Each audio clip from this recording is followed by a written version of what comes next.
So my name is Ksenia, and I'm a senior leader, sales leader at Webflow. And today I have an honor to chat with Al from Localized. Would you like to introduce yourself? Yep. Hi, everyone. Al Newman, CRO at Localized. Delighted to be here. Thanks, everyone, for attending. It's my first time in Belgrade, actually in Serbia. So had some fun last night and looking forward to the session. Thank you so much, Al. Before we dive deep into AI and localization, for anyone who hasn't come across Localized so far, how would you describe what Localized do? And maybe you have some favorite customer story you would like to share. Yeah, I've actually written what we do on the slide because out of everything we talk about today, explaining what we do is the hardest thing I find to say it in short terms, because localization is many things. It's culturalization, it's internationalization, it's linguistics, it's translation. So in essence, you can see on the deck here, on the slide here, this is about delivering your brand in the right voice with the right authority and the right trust across your channels, across web, app, product, content, into the native language for the receiver, the market you want to operate in, you're already in, or that you want to break into. Favorite customers, we've got a few. I've highlighted a few points. I'll talk about a few stats, so there's a few key points on the slide here.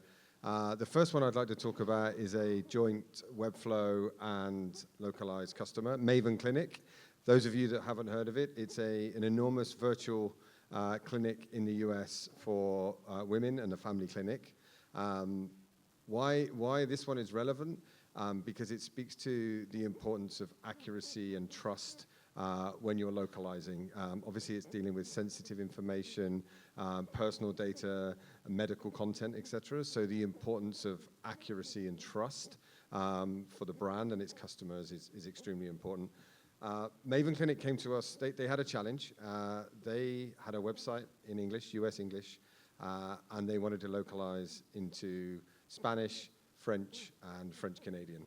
They had exhausted all avenues of trying to localize at speed and efficiency, even in their own US website.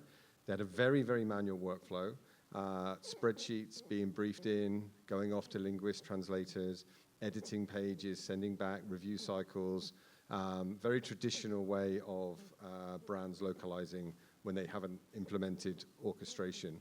So there was no way that they could scale just in one language, yet they needed to scale in another 3. So we work with them, and the reason I like this case study is, 1, it's a joint case study between Webflow and Localized, but 2, it hits 3 very important parts of what we believe is the importance and the value of localizing in a person's local language. First of all, the automation we offered got them in 20% under budget, right? They expected costs to extrapolate in accordance with the markets. Actually, we came in on time and 20% under budget. They managed to unlock revenue that they could directly attribute to French Canadian. I don't know if we have any French people in the room, but French Canadian is very different to French, the way that the accent is spoken, but also how you communicate. So the importance of speaking in that local dialect in another massive market for them unlocked a lot of revenue. But the really big unlock that they found with localizing in Spanish, where they thought they would capture some interest or demand or conversion in Latino countries, actually was the insight they got from a market where they were already dominant. So very dominant in the US as a brand. They're huge in the US. But they actually got a huge amount of insight, uplift, increased demand from the Spanish contingent in the US, because 70% of their Spanish-speaking first language people were actually based in the US, not in South America. So when you talk about localization, your ability to learn more about a market that you might already operate in is as important as it is for those markets you want to break into that might naturally feel the natural progression for localization. And that is a very interesting insight, I find, the 70% Spanish users were US-based, because I don't think most of our customers think about those kind of things. When they think about localization, they think more about approaching different new market for them. So it sounds like you've had a front row seat to how global brands manage content. How would you say is, what would you say is the biggest shift you have witnessed in the past 18 months? And what does it mean for where localization fits within the organization? Yeah, I'm going to use a description of where the shift has been. It's probably going to sound very familiar to a lot of people in this room. The biggest shift is localization itself has moved away from historically being in marketing teams as a strategy or ops teams or the product teams. It's moved right up into the boardroom, right? The C-levels are talking about localization, translation a lot more. Investors are asking about it a lot more. And the reason for that is the pressure that has been put on teams to grow and grow fast with the advent of AI. The AI shift has collapsed shipping cycles, quality cycles, and cost cycles. And so the pressure now is coming massively from the boardrooms of companies, not saying, can we go into that market? Should we consider that market? It's, we need to go into that market and we need to go in now. And I need you to ship content faster. I need it to be at the same, if not higher quality than it ever was before. I think some of you would have listened to Guy's presentation this morning about the recency and the quality and relevancy of content. So the board are saying, and they're putting sometimes unrealistic, I experience board requests like on a daily basis.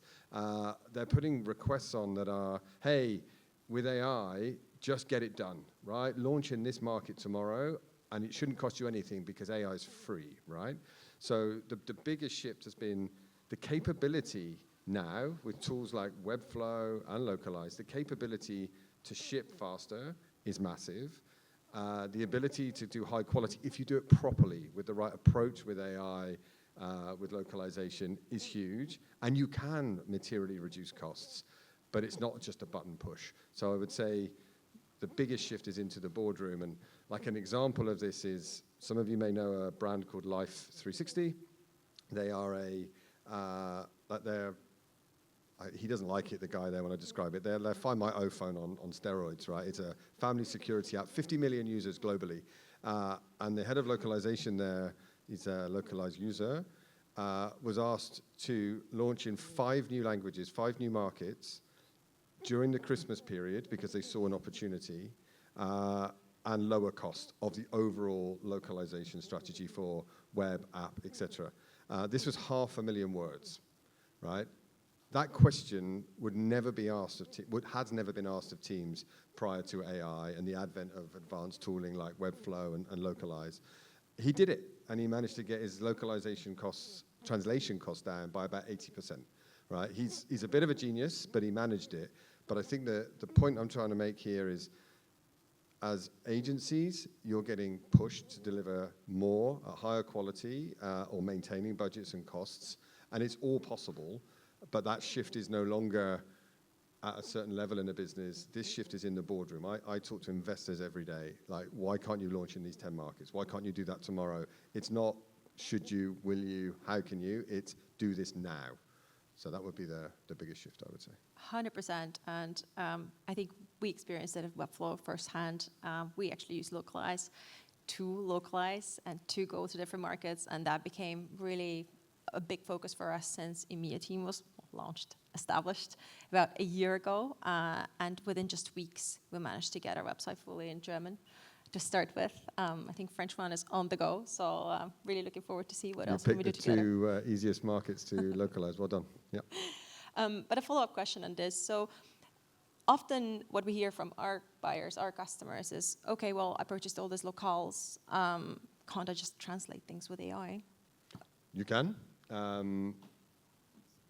But there's nuance to it. So there's a lot of detail, and I'm happy to defer the technical detail of this to my colleagues here, should you want more detail. But when you're using a platform like Localize, we were built before AI, and the AI is massively supercharging velocity and augmentation of localization.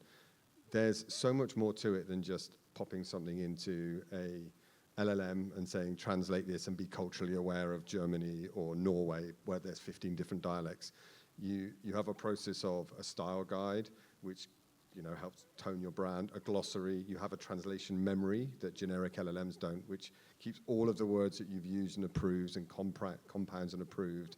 We have RAG AI over the top of everything. So the aim being that things get progressively better. As you put things through our AI solution, you approve it, it then goes back into the memory of the system. So that next time, it's not asking you to approve it because it's accepted. Therefore, you don't then potentially have to send that out for human in the loop. I think it's an important point that at Localized, we're a technology platform, but we are absolutely not advocating for zero human in the loop for localization. It's massively important. Where I think the shift is happening is where those people are deployed. Historically, brands used to localize or use linguists to translate every single word at a certain price per word, like 11 cents per word.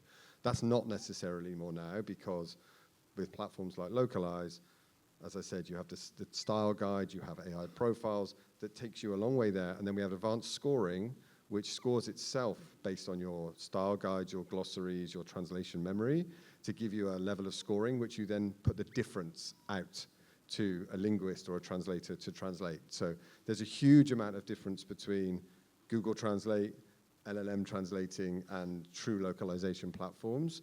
And doing that right is where you get the orchestration for speed and velocity, you get scoring and quality control, and eventually the cost comes down as it compounds. Interesting. Okay, the boardroom is now paying attention, but attention does not always translate into budget, as we know. And you are a CRO, so you think in revenue, right? How do you actually build that case? Yeah, I'd build it the same way I would build any investment case. I think if you go into a boardroom or an exec room and you're talking about doing something and how much the translation would cost, it's not the right pitch. You've lost the framing of it already. You should speak the language of the audience you've got. So if you're in an executive boardroom, you talk about market optimization, or you talk about market entry investment. So opening a new market is something that a CFO, a CEO, a CRO understands. They understand TAM, they understand conversion rates, they understand AOVs, demographics, firmographics, and that's what localization is driving. So thinking in terms of, for example, marketing campaigns, right? Localization is quite similar to that. It's quite hard to put a single line of ROI on it, right? The oldest debate in the world raging is marketing attribution, right? What goes to brand? What goes? Is it inbound? Is it outbound? Is it first touch? Localization has a lot of those traits, but what we do know is the data absolutely backs up that localizing, and we talk a little bit more about it later. Localizing does drive growth, demand, and demand capture. So I think the way I would build the case is to use those words and that language. Also use signals that you've already got in the business. You know, on a very simple level, you might have an English-only website. That's what most people do. You might be seeing clicks, dwells, abandons from people in Germany. So take that as a test, right? If you think you have the right product, the right solution for Germany, use that as your test. Localize into the German language. Benchmark it against what you had when it was visiting your English site. Prove that the outcomes are there, and then the story becomes to the boardroom is, look, we did this, we grew this in outcomes. You're not talking about, hey, we translated 1 million words, and this is what it cost. So change the framing and measure the outcome. Absolutely. So we've talked so far about the perception shift, building the case, but what about the reality on the ground? So imagine a brand with beautiful website, strong SEO, and great content, but only in English. So what, from your perspective, is being left on the table? It's the billion-dollar question. And in some boardrooms it really is, because, and we should frame it in two ways. One is on the human side, which is very familiar and will be in this room, and the other one is AI and AEO. On the human side, as I said just a minute ago, most people have an English-only website, and that's great, right? And with something like a tool like Webflow, you've got a perfect website, well-structured, looks beautiful, everything's set up well, perfect for SEO, etc. But 80% of the world that speaks English is doing that in a second language, right? They want to search and find your stuff in their own language. If you think about other people, how they search, not just people in this room, like all the data points are showing that searching in your own language builds trust, builds compound authority, etc., etc., etc. So that's on the human side, and that's kind of well known. Like that's been a path that's been trodden. In AEO, and again, Guy spoke about it earlier, AEO engines massively prioritize or index towards native language returns of search content. So you search in French, it's looking for it in French. So if your website is in English only, you might have the most perfect website, you might have the most perfect product, the most perfect solution, but if that person is searching for you and he's searching in Japanese, not only are you risking opportunity loss to a competitor if they've got their website AEO'd and localized into that language, the AEO engine and LLM searching could just completely deprioritize returning anything. So it can make you invisible. So I think the two biggest shifts there are, one, it's the compound opportunity of structuring your localization and language for AEO, but also language being an opener for humans, as we know anyway. And I think a good example here, and don't shoot me if I get this wrong, is Banu's speaking later from Clipboard, Webflow and Localized customer. Very, very advanced in localization and AEO and AI in general, actually. We spoke about it last night. I have stuff to learn always. But Clipboard localized in Dutch in the Netherlands market. Very small country. You might think, what's the value of doing this?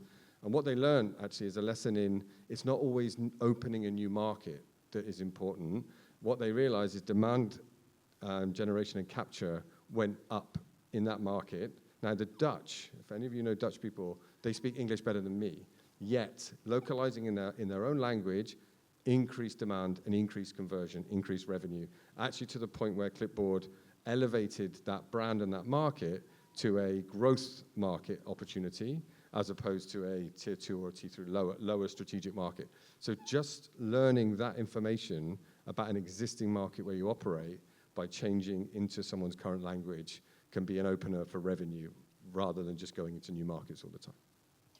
Absolutely, and I can really relate to that. I'm being Estonian myself. If I Google anything in Estonian or ChatGPT anything in Estonian, what I get out of there is so much smaller than if I was to search something in English. But imagine if you're an organization and you want to expand to German market, the full addressable market is so big versus what are you actually addressing with English is questionable. Great, but when you combine Webflow with Localized, what does that actually unlock for a team? And for anyone in this room who wants to get serious about global growth and AEO, what are the first 3 things you'd suggest them to focus on? Yeah, the top line here is everything we've spoken about: speed, reduced cost, higher velocity, higher quality. It's all possible now. Things that weren't possible before AI, but with the advent of platforms like Webflow and Localized, this is all possible. The two companies are the intersection of the language layer, which we've spoken about the importance of it today, but the ability to publish that at high quality, high structure, high velocity comes from Webflow. So the capability is there. And if I was looking at it on Monday morning, the order of play would be: 1, you or your clients have probably got an English-only website. Get that AEO ready, right? Don't start looking at other markets until you've got your own first language optimized as best as you can for AEO. And that's the structuring, the support, the FAQs, all of the content, all of those sorts of things. Get that ready. The second one is to validate. Validate where you're going to go next. I literally read something was talking to someone before earlier today, where rather than be based on a validation, fenced, test, iterate, React model, they just did generic LLM localization for as many languages as they could, bit like email spamming, and just spammed into multiple languages across their website, etc. That's potentially, you might grab a few people, but if that localization is bad in multiple more languages, that can do more damage to you than good. So validate the market you want to go after. Take it seriously. You don't have to localize every single word and but pick a section and localize that. So validate that and go for it. And then connect localization into your workflow, right? Don't let it be the last mile of, we built this product, we built this, we've got to go into Germany. Right, everybody stop, let's go back to the start, let's structure the product pages, the website, etc. You don't need to do that anymore. You can embed it as part of your your strategic workflow, and as a result, you can get shipping faster, you get the velocity out. And the final point I would say is just do it, right? Get it out. Nothing is perfect the first time, but 95% good in a language that someone wants to hear from you in is better than 0% of the language that they would rather you spoke to them in, and then you can just react to it. Awesome. Thank you so much, Al, for that. All these insights. Do you have any closing remarks, maybe something you want to leave this room with so that you're on top of mind? I think I would just close with the three things that I've said throughout this is the pressure is on, like, we're a platform, but I have investors, your agencies, you have customers, we all have a boss. The pressure is real, right? Speed, quality, cost, everything is real. That pressure is real, but the capability is also real. But how you tackle it is whether you'll win or not. And at Localized, and personally, I prefer a more controlled, validated experiment to grow and then scale as that starts to get leverage, rather than just a blanket approach to generic localization. Great. Thank you very much, Al. Thank you. If anyone will have any questions, you can all meet us outside later. All questions to Al. Thank you. Thank you. Thank you.